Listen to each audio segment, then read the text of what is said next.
OSI model explained इन Hindi network के 7 layers. नमस्कार दोस्तों, स्वागत है आपके हमारे चैनल पर।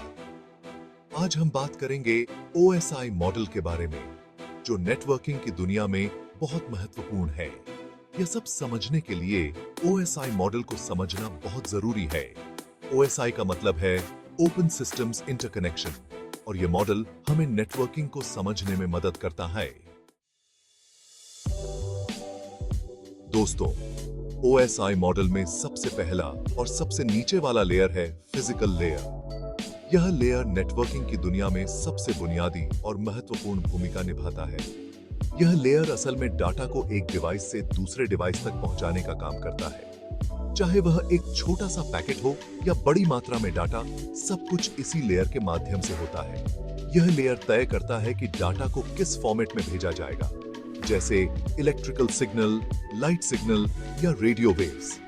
हर फॉर्मेट की अपनी विशेषताएं और उपयोग होते हैं, जो विभिन्न परिस्थितियों में उपयुक्त होते हैं। आप इसे ऐसे समझिए जैसे आप किसी को चिट्ठी भेज रहे हैं। चिट्ठी को सही पते पर पहुंचाने के लिए एक माध्यम की आवश्यकता होती है, जैसे पोस्टमैन या डाक सेवा। यह लेयर बाकी सभी लेयर्स के लिए नींव का काम करता है, क्योंकि बिना फिजिकल कनेक्शन के डाटा ट्रांसफर हो ही नहीं सकता। यह लेयर सुनिश्चित करता है कि सभी डिवाइस सही तरीके से कनेक्टेड हैं और डाटा बिना किसी रुकावट के ट्रांसफर हो सके। फिजिकल लेयर के बिना नेटवर्क की कल्पना करना भी मुश्किल है। यह लेयर नेटवर्क की रीढ़ की हड्डी है, जो सभी डिवाइसों को जोड़कर एक मजबूत और विश्वसनीय नेटवर्क बनाता है। इसलिए यह लेयर नेटवर्किंग की दुनिया में एक महत्वपूर्ण स्थान रखता है। अब बात करते हैं दूसरे लेयर की, डेटा लिंक लेयर। यह लेयर नेटवर्क के महत्वपूर्ण हिस्सों में से एक है और इसका काम बहुत ही महत्वपूर्ण होता है। यह लेयर फिजिकल लेयर के ऊपर होता है और इसका काम होता है डाटा को एरर फ्री तरीके से एक ही नेटवर्क में ट्रांसमिट करना।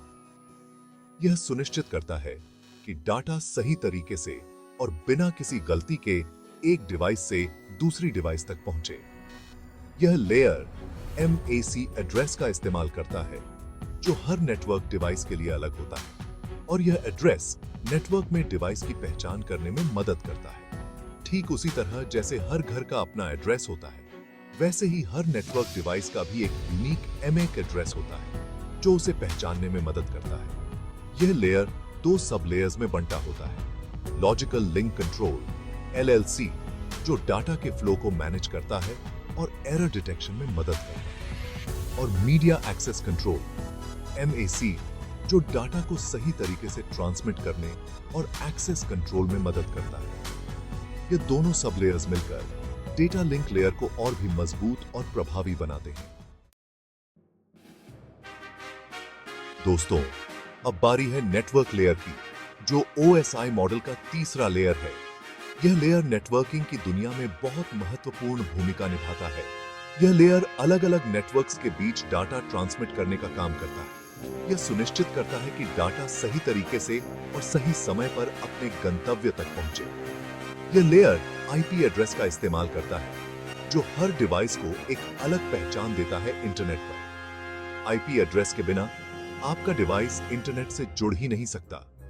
IP एड्रेस एक यूनिक नंबर होता है, जो हर डिवाइस को असाइन किया जाता है ताकि वह नेटवर्क में पहचान सके। अगर IP एड्रेस सही नहीं है, तो आपका डिवाइस इंटरनेट से कनेक्ट नहीं हो पाएगा और आपको एरर मैसेज मिलेगा। यह लेयर राउटर्स का इस्तेमाल करता है, जो डाटा को अलग अलग नेटवर्क्स में सही रास्ते पर भेजते हैं। राउटर्स यह सुनिश्चित करते हैं कि डाटा सही गंतव्य तक पहुंचे। राउटर्स डाटा पैकेट्स को सही दिशा में मार्गदर्शन करते हैं, ताकि नेटवर्क ट्रैफिक सुचारू रूप से चलता रहे। ये नेटवर्क की रीढ़ की हड्डी की तरह काम करते हैं, जो नेटवर्क को जीवंत और सक्रिय बनाए रखते हैं। Chapter 4, transport layer, data delivery का भरोसा। यह लेयर डाटा को सोर्स से डेस्टिनेशन तक सही तरीके से और एफिशिएंटली पहुंचाने का काम करता है। यह लेयर सेगमेंटेशन और रीअसेंबली का काम करता है। यह डाटा को छोटे छोटे सेगमेंट्स में तोड़ देता है और हर सेगमेंट के साथ सीक्वेंस नंबर लगा देता है। चैप्टर 5 सेशन लेयर, कनेक्शन का संचालन। यह लेयर दो डिवाइसेस के बीच कम्युनिकेशन सेशन को एस्टैब्लिश, मैनेज और टर्मिनेट करता है। चैप्टर 6 प्रेजेंटेशन लेयर, डाटा का रूपांतरण। यह लेयर डाटा को ऐसे फॉर्मेट में कन्वर्ट करता है जो एप्लीकेशन लेयर समझ सके। चैप्टर 7 एप्लीकेशन लेयर, यूजर का साथी। यह लेयर यूजर को डायरेक्टली नेटवर्क सर्विसेज प्रोवाइड करता है। ओट्रो ओएसआई मॉडल एक्सप्लेन्ड। तो दोस्तों, ये था ओएसआई मॉडल का एक सरल परिचय। उम्मीद है आपको समझ आया होगा कि कैसे ये 7 लेयर्स मिलकर डाटा को एक डिवाइस से दूसरे डिवाइस तक पहुंचाते हैं। अगर आपको ये वीडियो पसंद आया हो तो लाइक और सब्सक्राइब करना ना भूलें। धन्यवाद।